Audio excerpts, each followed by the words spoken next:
So what all of these cases have in common is that the self seems to thin out or melt away, and it feels good. It feels really good in a way totally unlike anything we feel in our normal lives. It feels somehow uplifting. This idea that we move up was central in the writing of the great French sociologist Émile Durkheim. Durkheim even called us homo duplex, or two-level man.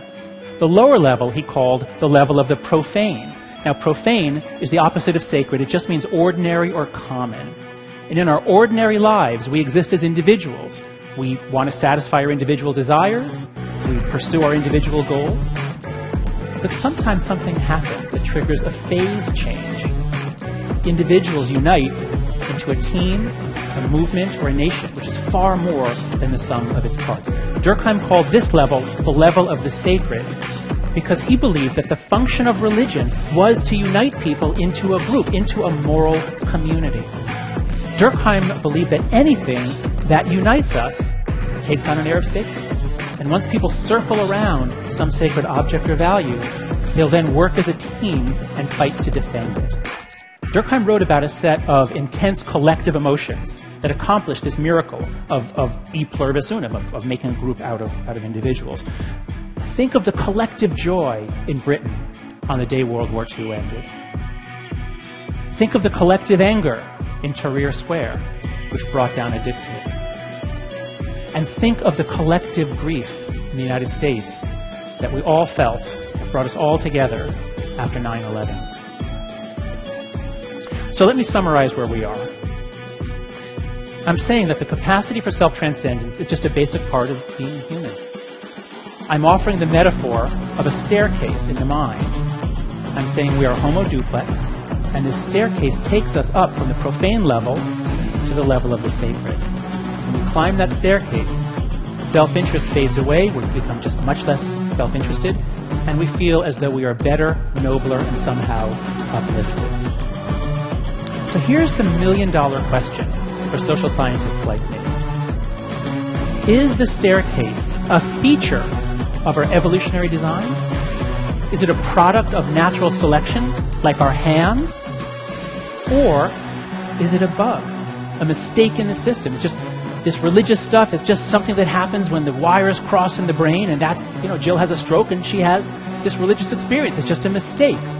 Well, many scientists who study religion take this view. The new atheists, for example, argue that religion is a set of means, sort of parasitic means, that get inside our minds and make us do all kinds of crazy religious stuff, self-destructive stuff like suicide bombing.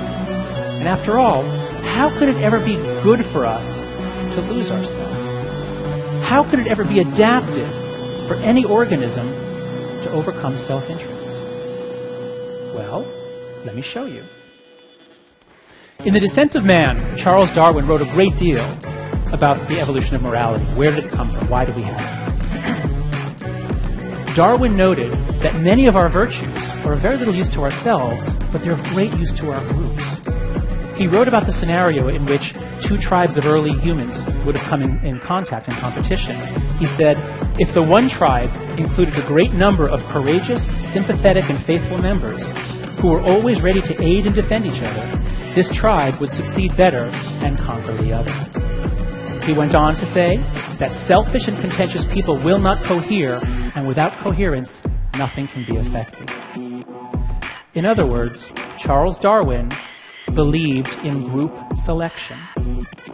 Now, this idea has been very controversial for the last 40 years, but it's about to make a major comeback this year, especially after E.O. Wilson's book comes out in April, making a very strong case that we and several other species are products of group selection. But really, the way to think about this is as multi-level selection.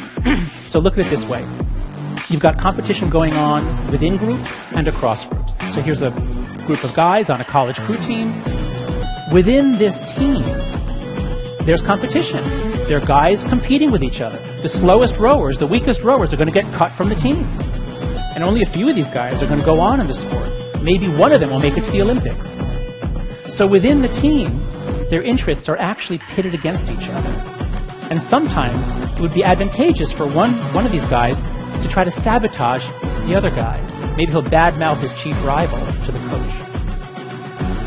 But while that competition is going on within the boat, this competition is going on across boats. And once you put these guys in a boat competing with another boat, now they've got no choice but to cooperate because they're all in the same boat. They can only win if they all pull together as a team. I mean, these things sound trite, but they are deep evolutionary truths.